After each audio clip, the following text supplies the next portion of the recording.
There's a reason why they used to call was it Highbury the library, and similar jabs have been issued towards the Emirates crowd as well. And I've had the opportunity to go there a couple times, and I see what opposing fans mean. I feel like the Arsenal crowd is too reactive. Ladies and gentlemen, welcome back to the Shirtless Plantain Show, the Arsenal edition. This is your real host, Dean, not the usurper, Mitch, who is here with me today. How are you doing, Mitch? I'm doing really bad, which is why we're drinking, having a nice drink on the podcast. But look at me, 2 podcasts in 1 week, even after a bad result. I must really be committed. Incredible. He's back. He's back like Mo Salah post hamstring injury after the AFCON last year. So thanks for making it back on, Mitch. Honestly, this almost didn't happen because, as you guys can tell, there'll be an instant reaction for you to watch before this. So if you're watching this, hit pause, or listening to this, hit pause, head over to YouTube. Coach did an instant reaction to the game, so see what he had to say. We don't know what he said. We don't care. We're all sad. That's all that matters. But in any event, once you're done with that, you come back to us. Welcome back. And I say once again, hi, Mitch. Hello, but yeah, Dean. Arsenal 1, Aston Villa 1. No, that's not what happened. Arsenal 2, Aston Villa 2. You see, I'm discombobulated because I can't imagine an instance in which Arsenal would score 2 goals in a game and not win it, So I'm lost on the score, actually. But Arsenal 2, Aston Villa 2. Before we get to the goals, per usual, we have a way of doing things around here, even though today we're kind of freestyling it. Let's talk about the lineup. The big news today was that William Saliba did not make the starting lineup. Mitch, how did you feel about it? How terrible did you feel about it? Let's start there. I don't know if there's anything I could say other than, yeah, it sounds about right. That's just kind of what this season is. It's just like, yeah, okay, we beat Tottenham in the midweek. We got some momentum. So let's have another one of our most important players get hurt. I think that's exactly what we needed. And it was, Coach and I think if you took a shot every single time Coach and I said injection in the arm in the midweek podcast, you'd be hammered. And losing one of your best center backs has got to be an injection in the arm. Like but it's like one of those ones that kills you. That's a lethal injection. Yeah. Yeah. Did you notice him pull up in the Tottenham game? The moment where he kind of grasped at his hamstring. Did you notice it at all? I didn't, but I also take no injuries that happen during games seriously. It could be anything. It could be an actual injury, or it can just be I'm tired and I need a second. Right. So, right. And I didn't notice the moment either. Yeah, I saw it, and I rewatched the game like I tend to watch, especially when it's a win against Tottenham. Of course, I'm rewatching that. But I saw the moment he kind of ran into midfield with the ball a little bit, a moment where I would say he was taking responsibility because that's what we've needed in the past few weeks, especially with our best player being out for the past month, is it, at this point? And we saw him on crutches at the game. That was very unpleasant to see. Nice to see him. Very sad to see the crutches.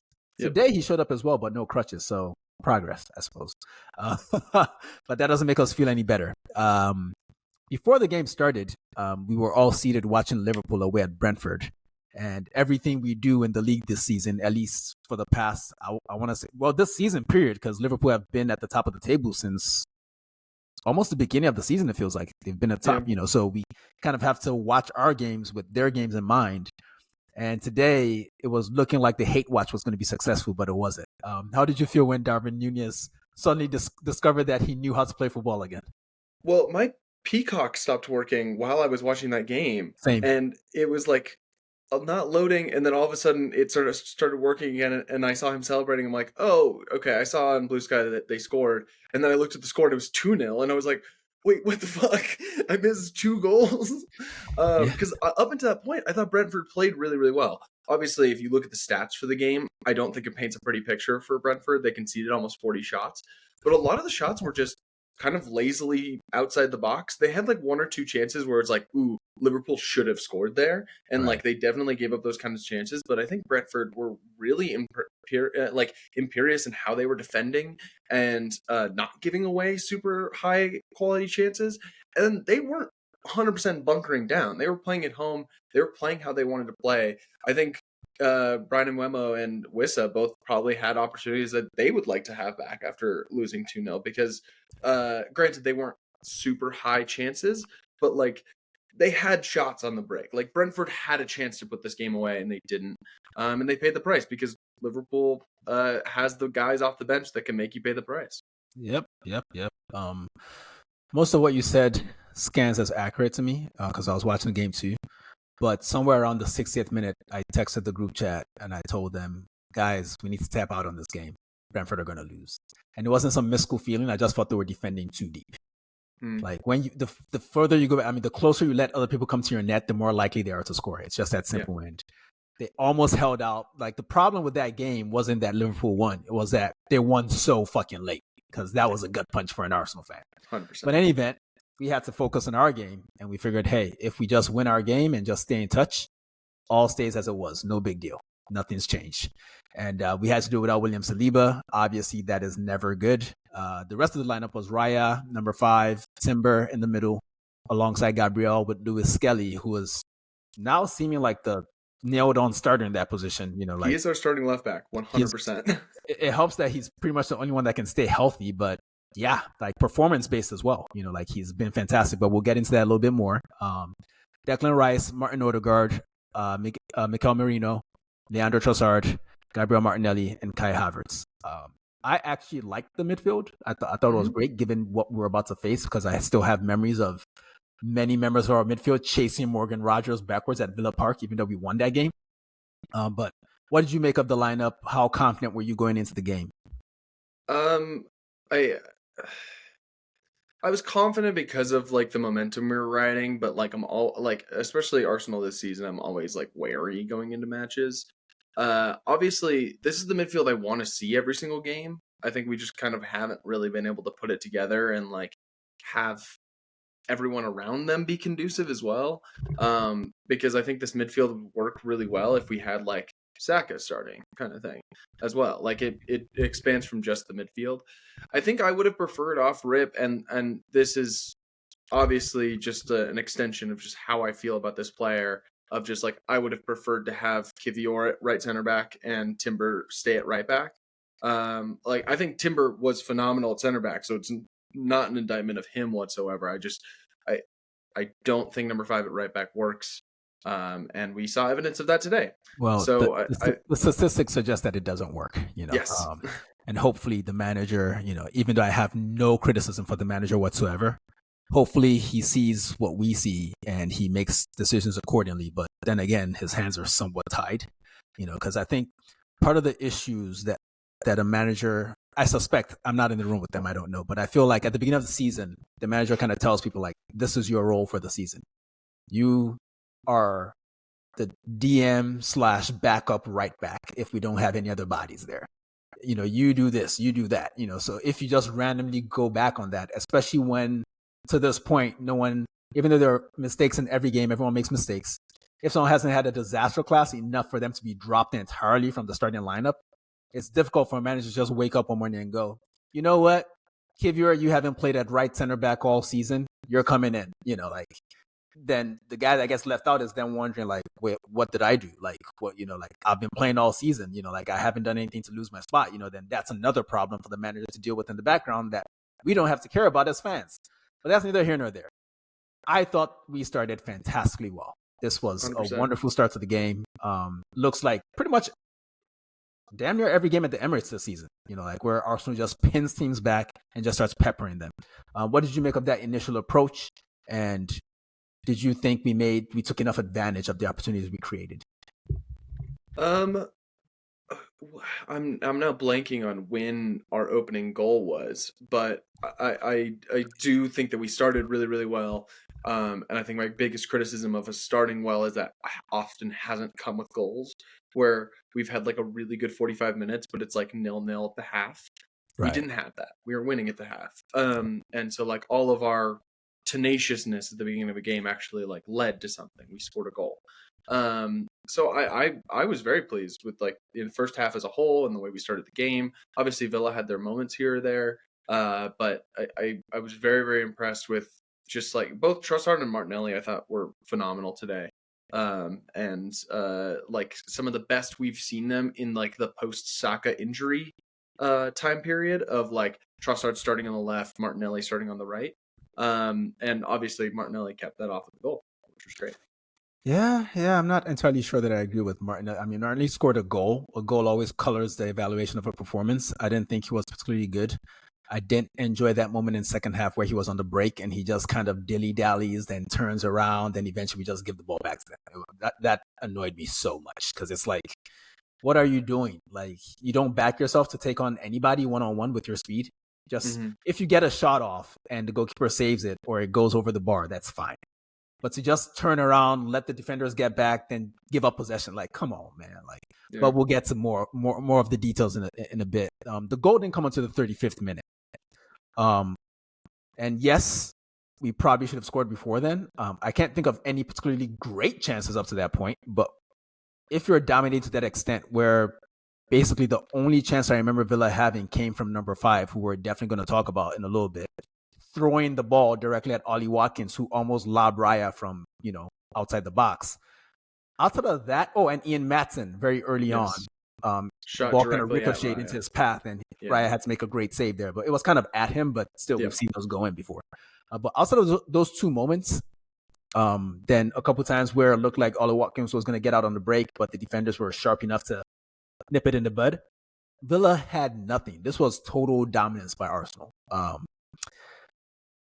The question then becomes, who specifically, you've mentioned Trossard and Martinelli on the wings, but who would you give the most credit for the dominance we had in that period of the game, in that first half? Like, who really impressed you in that period?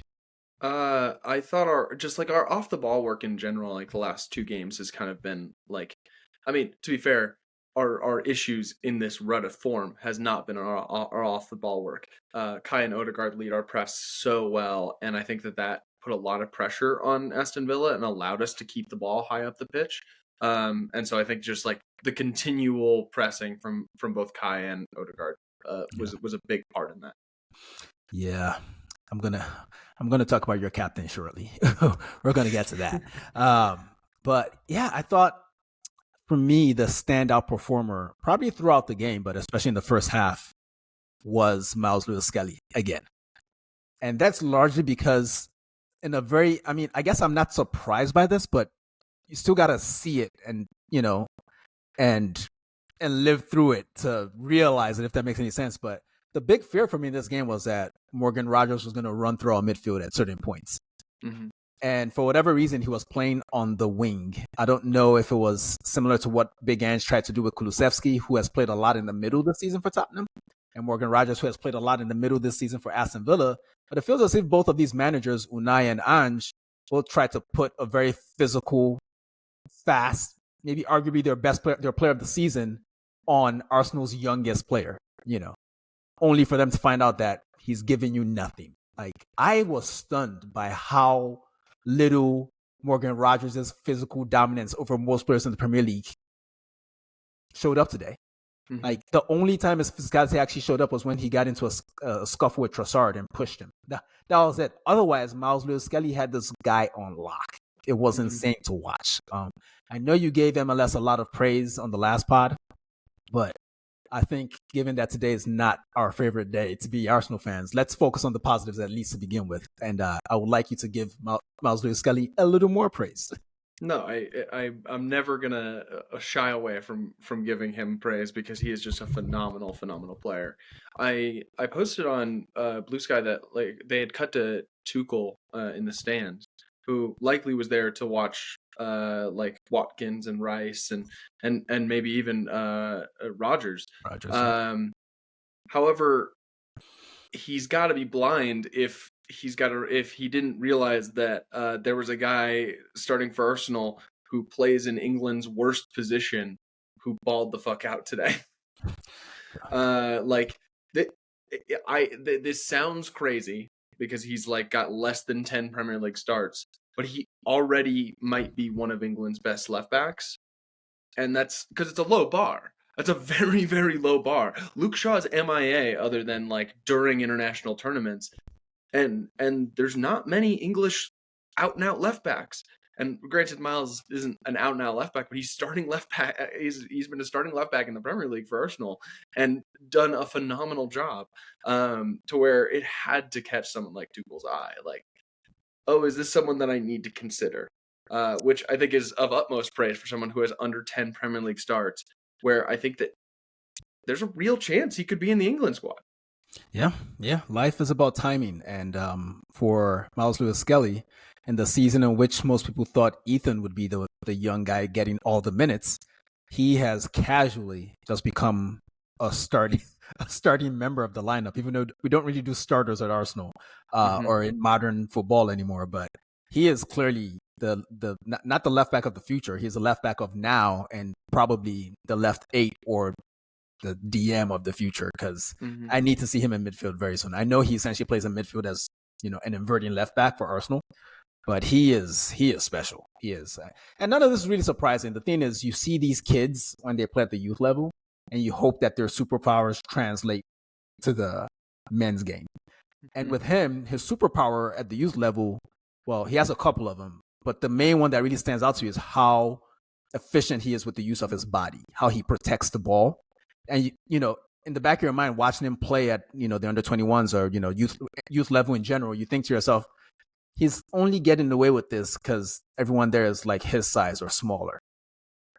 He comes to the Premier League. Morgan Rogers is a bigger person than him. 100%. Doesn't matter. He dominated him the entire game.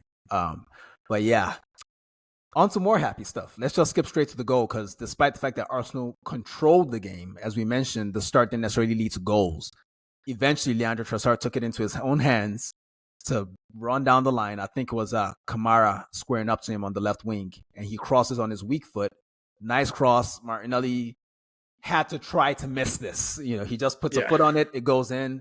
I mean, Martinez, who is so overrated, gets a hand to it, but the ball is over the line. And Chris Kavanagh, the shit fucking ref, regretfully for him, I'm sure, had to award the goal. How happy were you about the identity of the scorer? And do you think that this is confirmation that Trossard is officially back in form and he's probably the attacker we're going to need to rely on for whatever else we achieve this season? Yeah, thrilled that it was Martinelli. I'm always awesome to see him get on the score sheet. I'm a huge fan of his. I want him to do well. I want him to lock down his starting spot again. But yeah, Trossard is fully back in form. That was he was. I don't love the amount of time, the amount that Arsenal were crossing today, but obviously one of them led to a goal. Trossard was just putting some serious fucking fizz on those crosses. And Martinelli was just kind of open in the back post the entire time. He was he fully. There's a reason Maatsen got pulled at halftime. It's because Martinelli had him on toast. He got a yellow card, and it was over for him, kind of thing. Because Martinelli was able to. And you brought up the thing later where he goes on a run. I think Digne just was on fresher legs and was also just a better matchup on Martinelli later in the game. But obviously we can dissect that more later. But a great finish from Gabby, great ball from Trossard. Hopefully this is a sign of things to come for both of them. But I was really impressed with both of them, especially in the first half. Yeah, I'm just glad that there's no conceivable way for the PGMOL and its minions to screw us on a goal like that, because the technology says goal, so you have to award it. But if there was a way, they would have found it, I promise you. And we'll get to the reason for that, conspiratorial statement in a short while. I felt even happier right after the goal, not because it's always sad to see any player go off injured. But Amadou Onana, he a player that some people that have been on this pod like for whatever reason. He went off the pitch, and at that point I thought to myself, this should be in the bag for Arsenal. Because he is the most physical presence in their midfield. Not their best midfielder, that's Yuri Tillemans, who we'll begrudgingly have to talk about in a short while. But I figured if he's going off and they're a goal down, this, we should be able to see this out, even though our bench is basically Raheem Sterling and a bunch of toddlers. And Raheem Sterling himself is toddler sized. So my hope was that we'd wrap things up before we needed to go to our bench, because a lot of these Premier League games these days are essentially 2 games in one. There's a first, I want to say, hour to 70 minutes. Then there's that last 20 to 30 minutes where you bring on subs. And you got to see the game out. If you're winning, you got to see it out. If you're trying to get the win, you got to bring people on to try and get you goals. And we didn't really have that option on deck today. All we had was Raheem Sterling, and even though we're rooting for him to have a moment at some point in the season, it hasn't happened, which means that he's not someone that we as a fan base can rely on. That said, I felt that with our dominance, we should have gone into the halftime with at least another goal. When it was 1-0 at half, what was your state of mind? Were you disappointed, or were you mostly just optimistic that we played a good half, we're in the lead, I can't complain? I was more the latter. I was feeling really good after that 1-0. I felt like we didn't really let them have a sniff, and that we had played really, really well. There was a point like later in the game where I was like, I think I posted like right before Kai scores the second goal, like, we need to get another goal prior to subs happening, because Aston Villa just had so much more firepower off the bench. Like, they had Duran, they had their new signing from Dortmund, Malin, and Ex-Arsenal. yeah, Haaland guy.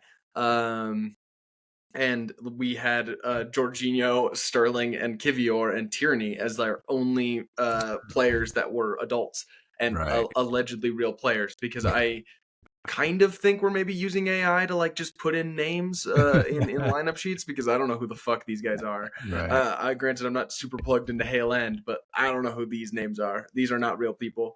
But so I was hoping we'd get a second goal early in the second half, but I was feeling pretty good going into halftime. Yeah. A player that hasn't I mean, it's been a rough season, so it's really hard to like single out particular players for not being great. Like, even Sterling, as little as he's done, it's hard for me to be too critical.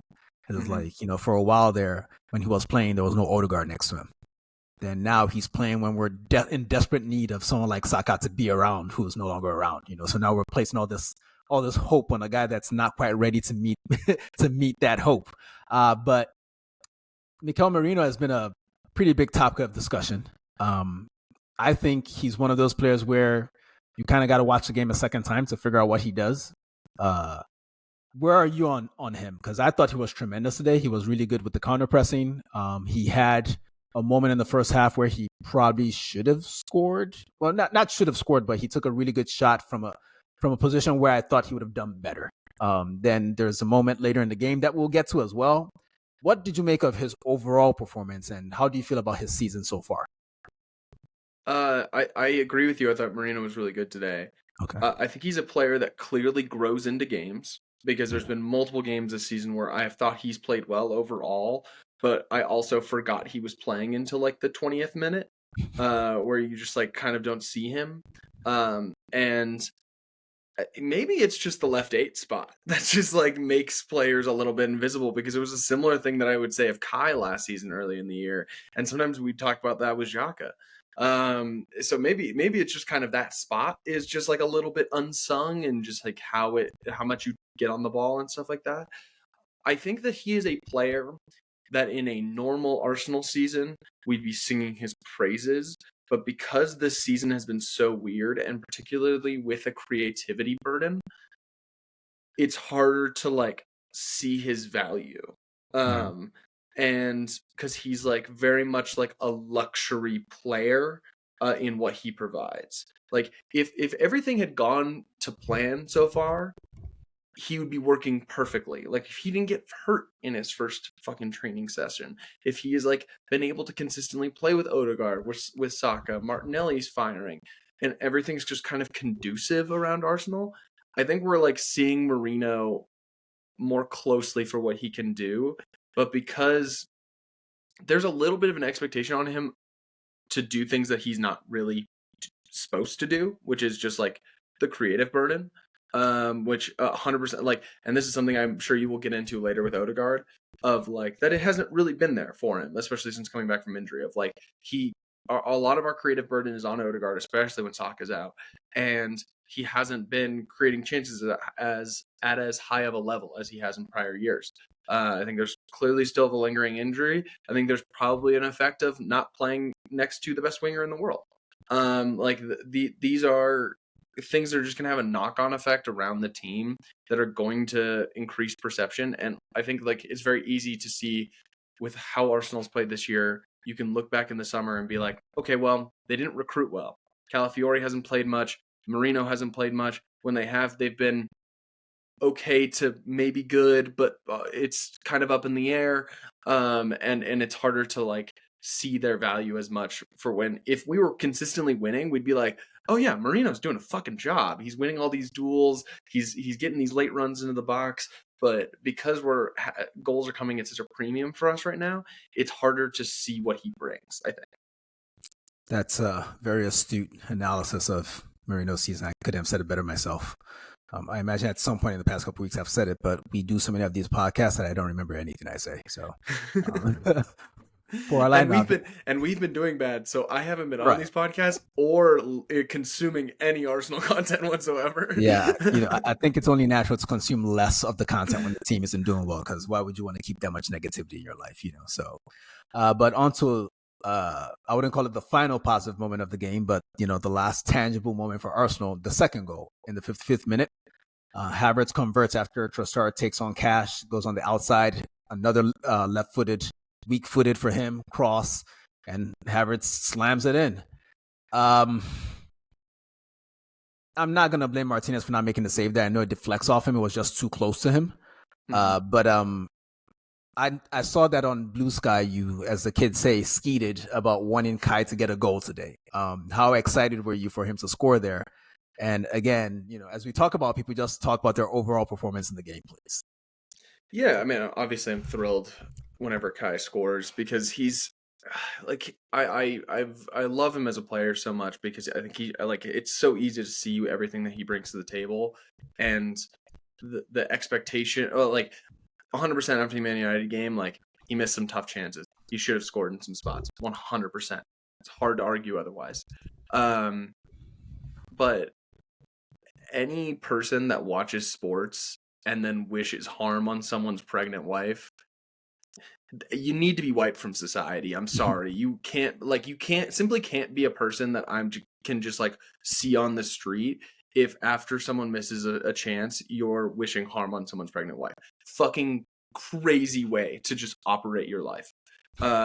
So it's been cool seeing all of like the club kind of get behind him. Arteta's really gotten behind him in press conferences, and so it's just like, well, now we just need that goal, and he got it, and I was thrilled for him, and it felt like Arsenal were flying, and it felt like that was going to be the winning goal. Like we were going to win this game very easily after that goal. Right, and about I think it was 5 minutes after that, things went pear-shaped because a certain defensive midfielder who has a lot of weird-ass fans on the internet did not cut out a cross from Digne. And honestly, all the credit in the world to Yuri Tillemans, because that was a very brave header from a very little man compared to the guy that was marking him, Marino. And he gets in there and scores a diving header. No fault assigned to Raya there at all. But for me, the beginning of the issue was the cross not being cut out, and the amount of distance that number 5 gave Luka Dean. I know in general when you watch him, like many of us, it's tough to watch him in general, just for a variety of reasons. But in that moment, like, did you think we were going to fuck this game off like we eventually did, or did you think we could certainly handle a little bit of adversity? No, I when I saw we score, I got the goal spoiled for me on the timeline, and so when I saw that, I'm like, well, that sucks. We're still winning. We're still in the driver's seat. Let's just power through. We love defending a 1-0 lead. We do this shit all the fucking time. I was a little worried going into we were in the full subs territory where they're preparing someone like Duran to come on, right. And stuff like that we know can fucking score some goals.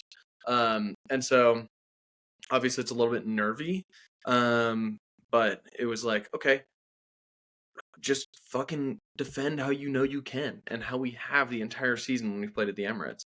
And then obviously another lapse from our makeshift right back. Yeah.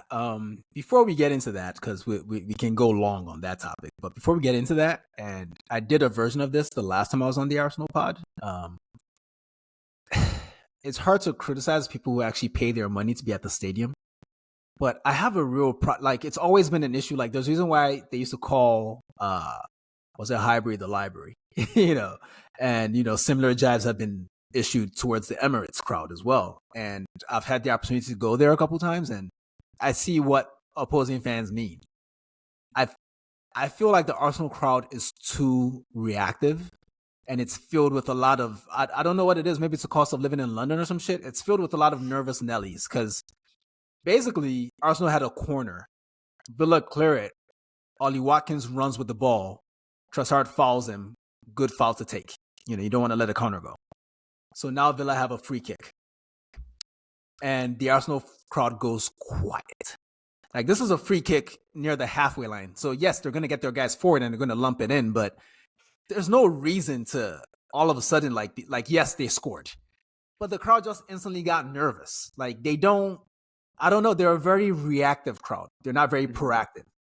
Like, they respond to things that happen. They never try to affect the game themselves unless it's like the most obvious, like, we're on the ball. We need to get a goal in this moment. Arsenal. Or outside of that, it's a very unimpressive crowd, to be frank. Like, if this is Anfield, literally anywhere else, really, I'm not even going to pick on any particular crowd. I feel as if so many of the other crowds in England kind of want to take the initiative to try to affect the game in a positive manner, put pressure on the ref, like boo people. With us, it's not, it's very sporadic. Like, it's almost like a theater as opposed to a stadium. And in that moment, they went quiet, and I turned to my brother and I was like, why are they so scared? Like, every butt cheek in there, every set of butt cheeks is like firmly clenched shut. And next thing you know, ball goes in the net. But there was a reason why that ball went in the net. For one, I would say, I don't know, Matty Cash crossed off his weak foot. So I'm not going to knock Miles Lewis-Skelly for not blocking the cross, because if you force someone to play off their weak foot, then you've done most of your job. Not all of it. Ideally, you still want to block the cross. But number 5, good Lord. Like, bruh, like, you were right there with him and you just let him go. And he scored. It's one of the easier goals that Ollie Watkins would score this season. He's not a right back. He's a backup right back. But he's also an experienced player. That's the sort of error that you expect from a rookie, from Miles Lewis-Skelly, perhaps, which he hasn't made yet. I know you don't need much of an invitation, but I guess it's your turn to speak on number 5. Like, he essentially cost us this game today. I hate to single out people and blame people, but with a 2-0 lead at home to Aston Villa, a team that we already beat away, who he scored against, to his credit, at Villa Park, we should be able to see this out if you just don't suffer brain fart after brain fart.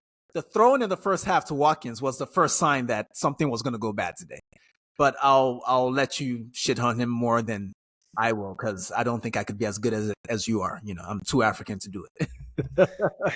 You've now set it up so high when I was like not actually gonna say much. I say as much as you need to. It's for me. Do it for me. The crux of it for me is that it's like there's truly no excuse that if the club like even offers him a contract extension,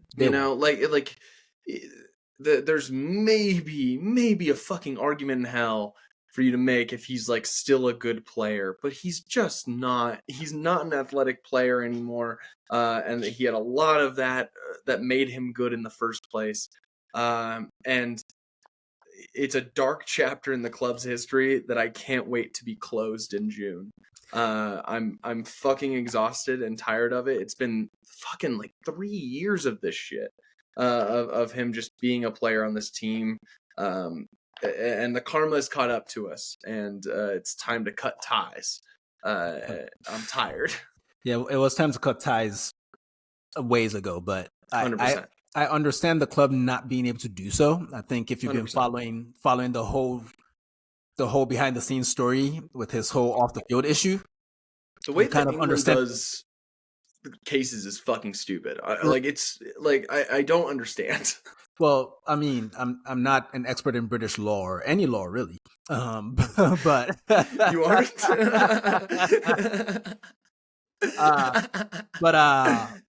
But I can understand why he has retained a presence at the club. And in addition to that, to his slight credit, I'd argue that there's a very strong argument that despite everything, he's maybe been the best midfielder at the club this season, just by mere fact that he's been available. Like he's been there when other people have been hurt. He's been a body that the coach has relied on a lot this season. He's played out of position a lot this season. Like no one ever really wants to play out of position. They just volunteer to do it because that's what you do when you're on a team. That said, this game for me was his Ramsdale against Southampton moment, where the manager has to look at that and go, no chance in hell we're offering him a renewal. And if at all possible for the rest of this season, I need to just phase him out of the team and just not use him. Just prepare for life without him. If we're absolutely desperate, we need a right back. Hopefully that's not the case because we've heard that Tomiyasu and White are training again. I believe Calafiori as well, but they weren't ready to play in this game. If those guys are available, it's just be time for Uncle to play Uncle in the back. Just be a cheerleader or some shit, bro. Because I can't do this anymore. So this guy, in the first half, I actually saw him overlap once, which was hilarious. I was like, bro, don't do your hamstrings like that, bro. Just stay calm. But it's the nature of the errors, like Coach and I had a bit of a detailed debate about him, about a specific flaw where he, Coach felt that it was more a function of game state, but I think it's just a function of laziness or just not having the legs anymore. He does this thing where he drops between the center backs. Like the first big case of it was against Chelsea when Pedro Neto scored that goal. He didn't get out to mark his zone. Like same thing against Tottenham when Son scores. He's ball watching instead of getting to Son to try to block the ball. So Saliba has to come out and try to block the ball instead of him, and he deflects it off him. It's a consistent thing that he's done in pretty much every game he's played in midfield for us, where he drops too deep and he's marking space instead of marking a man. And guess what, motherfucker? Space has never scored a goal, okay? Space has never, ever scored a goal in the history of the game. People score the goals, so you mark the people, not the space, So that was something Coach and I were arguing about all yesterday. And I don't know that we reached a conclusion on it, but I'm sure Coach and nobody of an Arsenal persuasion is in the mood to defend anything about this game anymore because he cost us this game straight up and down. Like, I hate to blame one person, but he cost us this game. Let me move on to another person that I think, let me not lump them together. Martin Odegaard has come back from injury. He's also now our father. Congratulations and all that. But he's beginning to play as if, like, I can literally see the breast milk stains on his kit at this point. It's like, bro, like, you're not bringing it. You are not bringing it. Like, it's been too up and down. Like, I think, I don't want to go as far as questioning the captaincy, but I do feel a captain is a totem of a team, and he needs to, if you saw like Cesar Azpilicueta, someone that's not nearly as talented as Martin Odegaard is, or Jordan Henderson at Liverpool before he went to Saudi, for a fact that this motherfucker is probably never going to do anything to change the game, but you're going to get a solid 7 out of 10, and he's going to G up the rest of the team all the time. That's not the kind of captain Martin Odegaard is. He's a quiet dude. He's a tactful leader. He radiates humility. He's very talented, and he plays in service of his teammates. He's always looking to help. But given the fact that the best player on the team is missing, and I don't even think that it's that Odegaard is in bad form, even though his finishing, his shooting has been very poor lately. I just think he can do more, and he's not doing enough. Am I being harsh, Mitch? No, asking more out of Martin Odegaard is not being too harsh at all. I think that is a fair expectation to have for someone who is considered to be one of our best players and is our captain, without a fucking doubt. What I do think has been clear is, like, this is the first time since Bukayo Saka has become Bukayo Saka that he hasn't been in the team for months. And it's compounded by the fact that Odegaard is coming back from injury at the same time. And so I think Saka is so good that he covers up issues sometimes. Like and it's the same thing of like any team's best player. Like, Liverpool are going to sink like stones if Salah got hurt in the same way. And I don't know if it's necessarily an indictment of Martin Odegaard. And I do think it's a little unfair to put it as a full indictment of Martin Odegaard. I'm but gonna be unfair about that.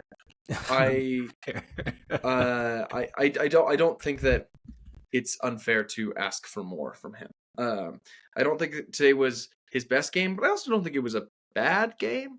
Like this is a game that we should have won 2-0. Like 100%. And if we won 2-0, no one's talking about Martin Odegaard. He was quiet though. Like Yeah, 100%. I can't really think of any moments for him in this game. And that for me is disappointing because I mean a captaincy is what it is, but I just like take it from like the last action of the game, the cross he put in from the free kick that Raheem Sterling won, that just was one of those floaters. It's like, bro, like really, you know how the sport works. How often do people score goals from a ball hit with that trajectory? No, why can't you put some fucking fizz on it like Trossard did? What he should have done is act like this is a Disney movie and just did an across the box to Miles Lewis-Skelly who puts a top corner. Because that's how we win. If only we'll get there. But yeah, I think it's important for, and this is impossible, but it's important to try, even as fans that don't really have a real effect on the game. You want to try to stick together. You don't want to single people out. Like the club's motto is forward together, and I just expect so much more from him. And to be frank, he's been letting me down, man. Like I think low key over the years, we've been doing this podcast for a while now, Mitch. I mean, you were on the debut episode of this. And I think over time, I'm not going to go full internet nonce, but I think I've always sort of had reservations about him. And I think he gets a really easy pass, Martin Odegaard does. He really does. Like he gets a lot of credit for shit he doesn't deserve credit for. Like I saw the club post a picture of him trap a ball in front of Bergvall from the North London derby, and I was looking at that like, what's so impressive about that? He should do that. I'd expect any professional to do that, and they treat this motherfucker like he's Prince Joffrey because he's blonde and pretty and shit. Like, what the fuck is that? Like, and I'm not saying people need to start dumping him on and shit, but there needs to be a little more accountability, and maybe we need to move to the City model of a rotational captaincy, because I think there's a possibility that there may be other people who will be willing to step up a little bit more if they get the opportunity, if they get that responsibility, even though Odegaard is healthy. And I'll say this much for him. He's a visibly humble human being. So I'll never have a beef with it. I'll never call him arrogant or anything like that. I do feel as if he ever thought to himself that he wasn't the man for the job anymore, I think he's the kind of guy that would go to the manager and be like, hey, coach, give this to somebody else. Give this to Declan Rice. Give this to Bukayo.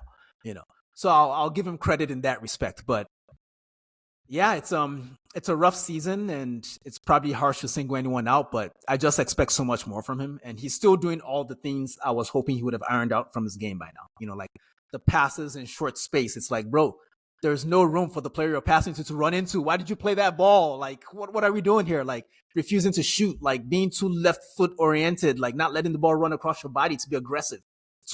Like he plays like a condom sometimes. Like, bro, like raw dog the game. You have the talent. Just raw dog the game. Whatever happens after that.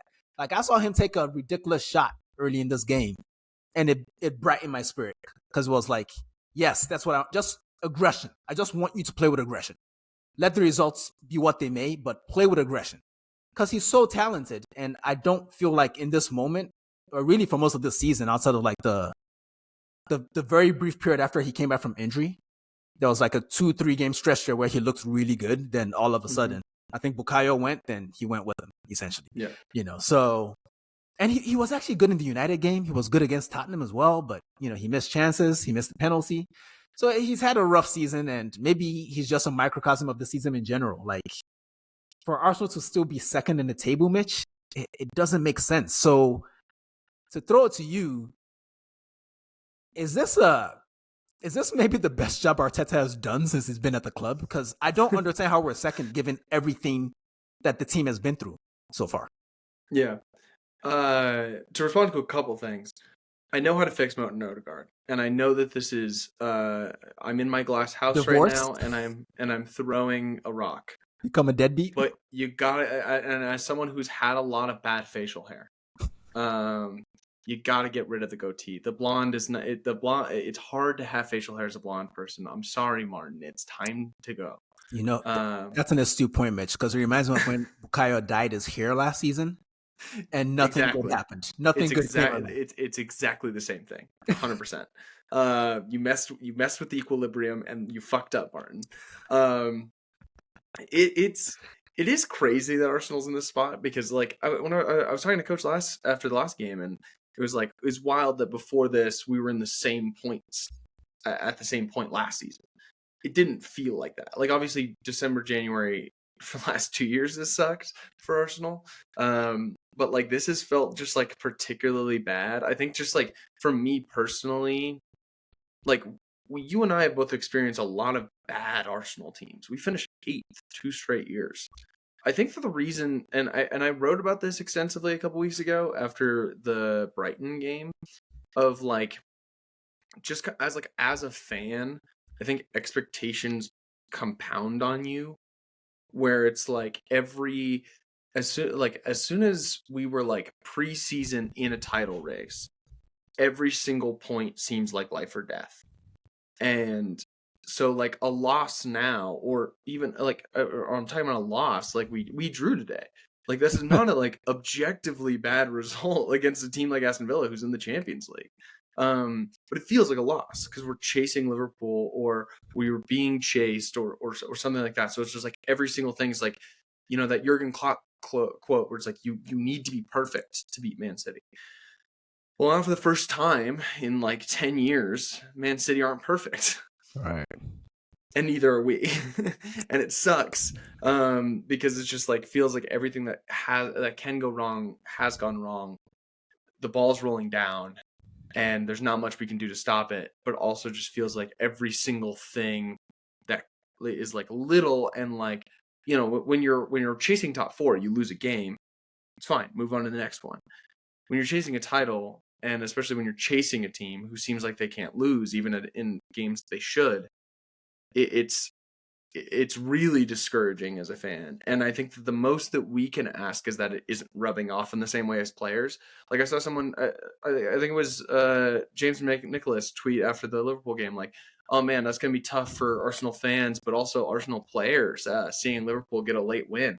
And it's like, if players are looking at that game and like getting genuinely discouraged by it, that's a problem. They shouldn't be. Like I vividly remember hearing about the Manchester United squad because the same day that Reece Nelson goal against Bournemouth happened was the same day that they lost 7-0 to Liverpool. And like I remember hearing the reports is like, oh, they were watching it on the bus and then they got super discouraged because they thought they were going to be in the title race, and then they lost focus and lost 7-0. And it's like, well, that's an unserious team. Don't fucking do that. Like, particularly when you're like chasing a team, obviously you're paying attention to the team in front of you. But you can't be, particularly as players, you can't just be like, oh man, they're going to drop points. Now we're going to try. You have to just try to win your fucking games in front of you, man, no matter what. You can't be just like looking at what the team in front of you is doing and being like, all right, well, they won, so I guess we're just not going to give a shit for the last 30 minutes. Right. Because that's clearly what fucking Thomas Partey was doing or something like that. It's frustrating just like as a fan, to drop any points when it feels like the margin for error is 0.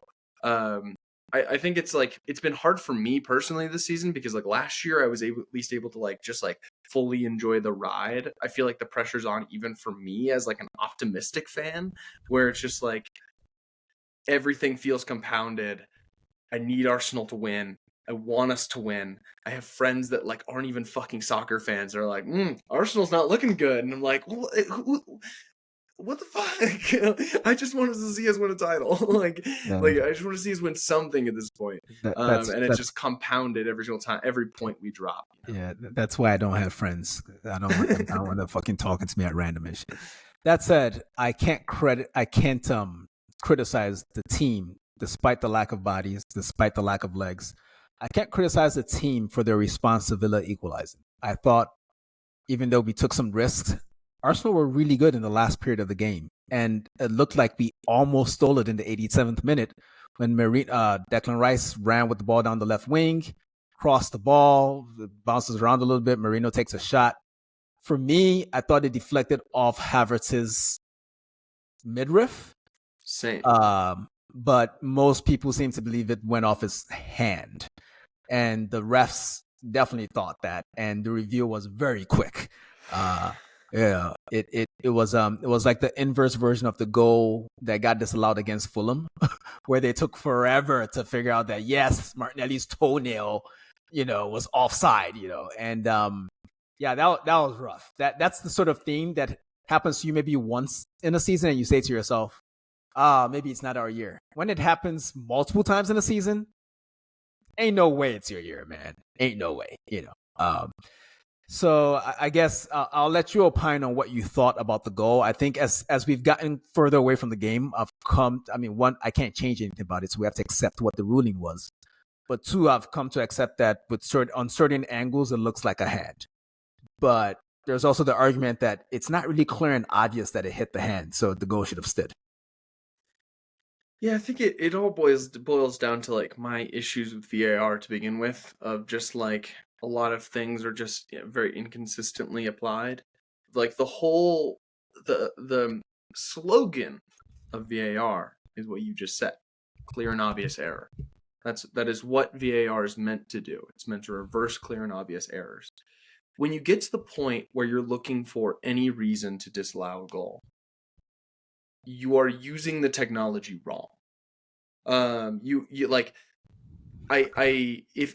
If we have to Zapruder film this as fans for hours after the game, and there's not a general consensus over whether it's a hand or a midriff or whatever, it's like we have to look at 4 different angles where it's like, all right, well, it kind of looks like it's stomach here. Well, it kind of maybe is an arm here. I know that the ruling is if it hits a hand and it goes in the net, it's not a goal. Why is it applied like that on an offensive handball? And on a defensive handball, it's got to be in an unnatural position. It has to be completely out from the body. Handball is one of the worst officiated rules in all of sports, because I, as a fan who watch a lot of soccer, don't know what a handball is, because they don't make it clear what it is. Because if the shoe was on the other foot, if it hits a Villa player in the same way, if Kai Havertz had an Aston Villa shirt, that goal stands.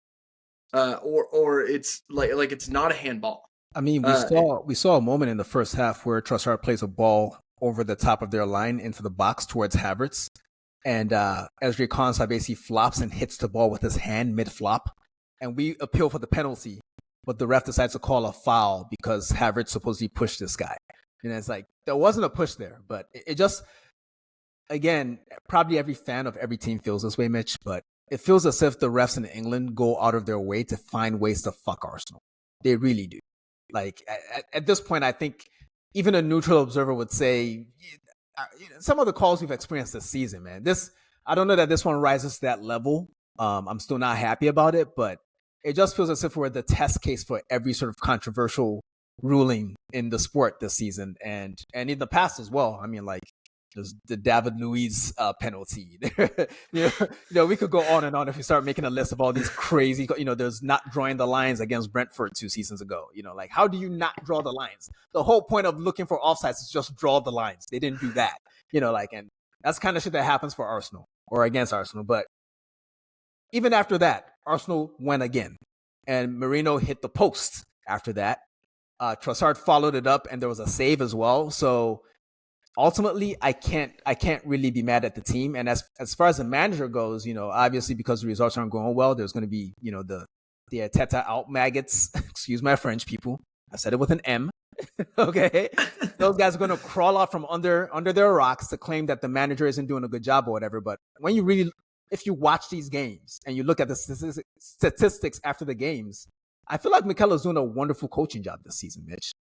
Yeah, he brought us back.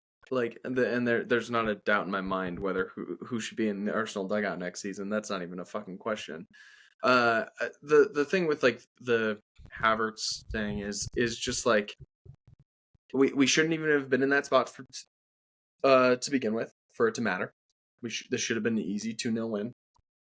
And also, if your opponent is watching it back after the game and saying, yeah, man, if that happened against us, I'd feel hard done by. Feel like we got away from one, which is what Ollie Watkins said after the game. Well, Mitch, to be fair, Ollie Watkins is an Arsenal fan. He's just like us. Yeah, he celebrated the goal because that's his job. But deep down inside, I know he regrets what he did there, dickhead. But yeah, I mean, like I'm tired of refereeing controversies. I'm tired of injuries. It's just been the season from hell. Yep. So where are you mentally on the title race? Are we? I mean, technically we're still in it. Mathematically we're still in it. But what do you feel deep down inside is going to happen? It's wild recording this like 2 days after I recorded the Spurs podcast, where like Coach and I were like, we might be back. We're not back. We are not back. It is over. It is very much over. And let's hope that we can tread water in the Champions League until Saka comes back and maybe make a run. All right. Fair enough. I don't in this moment, I can't really disagree with any of that. I think that's how I feel as well. That said, if you were the board, there's a part of me that's beginning to feel as if the board or the sporting director level of the club hasn't done enough to support the manager. You know, the manager himself would never complain because he's a smart guy. He knows where his bread is buttered. He'll occasionally hint that I need more, but he's not ever really going to dig the club out because it's like, why would he? You know, like it's a good environment for the most part. They're doing well, but I say all that I preface this question: should we still be looking to do something in January? Because it's like if the league isn't happening, and now the Saliba news is it's getting a little funky because we thought it was just it's a little hamstring strain. He'll be back next week, but we need more scans and we're worried, is what the manager said after the game. So if Saka is not available for the next 2 months at least, and knock on wood, Saliba is back next weekend, but let's just say he needs some time to get back. Should we invest at all, or do we just keep our powder dry until the summer and go again next season? Honestly, like if we win today and we're like 2 points behind Liverpool with a game in hand, it's like, oh, we're an attacker away from doing this, and you like go into overdrive. Right. After dropping points again and Liverpool continues to win, I kind of think you save your money. Like I get everyone, like I completely understand. Like I do think that Arsenal should sign someone. Raheem Sterling was our only attacker off the bench today. However, who's available? Are they going to be an effective player for Arsenal long term? Because if we're buying them in January, and especially at this point in January, let's be real, probably not. Like there's not often like young game-changing players who are going to be around for a long time.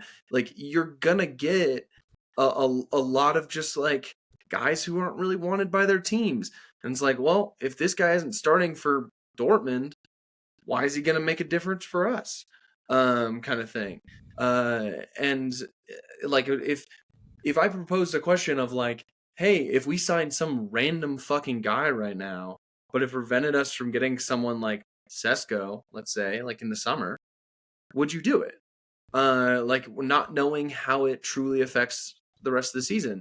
And I don't think we're in a spot where it makes sense to do something like that. Where if like it could potentially throw us off our long-term plans because of a maybe 2-point gain net on the season. If we have someone who's like, man, this guy's going to add 10 points this season and for the rest of his time at Arsenal, it's like, yeah, fucking get that guy. That guy does not exist in the 2025 January transfer window. Does not fucking exist. Well, maybe he was Lewis-Skelly, but clearly we didn't have like finances for him, or he wanted PSG kind of thing. But those guys are not often available in January. And I have no idea what Arsenal's finances are like. If like we can go and spend 60 million on a player, because if we can't do that, we're not getting a game changer. Yeah, according to Swiss Ramble, who is the I don't know how many of you guys listening follow him, but he's sort of like the financial expert when it comes to European football in general. He seems to believe that we have over 100 million, somewhere around like 160 million to play with, even now. And we're, good on PSR and all that. So there's that part. But ultimately, as you so eloquently said, Mitch, I just don't think there's a game changer in this window. People will point to a pickup like Trossard. Was it 2 seasons ago now that we got Trossard? 2 years We ago. got him in January. And people forget that the reason we got him was because him and Roberto De Zerbi were beefing. Yep. So he wasn't playing anymore. So we were able to get him on a cup price deal in January. That's how that works. Jorginho we got because Chelsea is Chelsea. So really, given the results of this weekend with Liverpool winning, increasing the gap over us because of our result. Yeah, Mitch, I think I'm with you there. I think, as much as I thought, like 5 hours ago, I would have said, yeah, we definitely need to get somebody. We can still make it work. But right now, I don't know if buying somebody for the sole purpose of trying to win the Champions League, a competition that we're one still in, and two, we're one of the best teams in. I don't know that that's really worth it's a cup tournament. You can back the guys you have to get something out of it. And if it doesn't happen, then there's always next season. But again, I think it depends a little bit on the player. Like Coach and I talked about players last time, and like he mentioned like Marcus Rashford, and it's like, well, if we win today, maybe I can talk myself into that, but absolutely not in the position we are in. Bradley Barcola, who's a young guy who like could make a difference for Arsenal for a long time, I can talk myself into him right fucking now. 100%. I don't even know why his name ever came up, because why would PSG let him go? They just got him. He's under contract for another 4 years. He's young. He's really good. He's nowhere near as good as he's going to be. No, that's not happening. For me, I guess we'll leave it on this note. For me, the guy I want, the Isak thing, I'm done with. Like, I'm not really even interested as a transfer. I just don't think it's realistic, because of the money that will be charged. And the time constraints we're working under. We can't wait for the price to drop to a reasonable point for us to get him. By then we've lost another league, next year, So for me, the guy if I'm picking today, is Hugo Ekitike from Eintracht Frankfurt. That is the guy I want. But I'll let you guys go do your own research. The next game is against Dinamo Zagreb. Any expectations? I think we get the points here, then we can maybe go do like a fake Dubai, is what Mikhail was saying.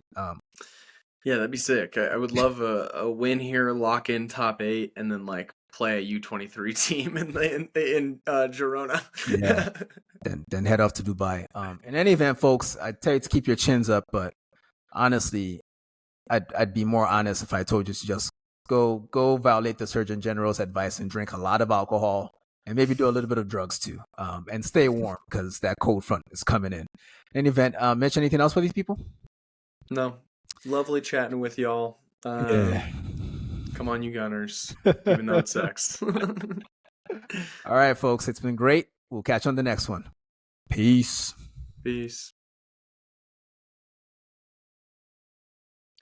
Hey, folks, this is Dean from the Shirtless Plantain Show. Don't forget to subscribe, comment, and follow us on all our socials. You can see them right beneath our recordings in every video. Thanks again, and see you on the next one.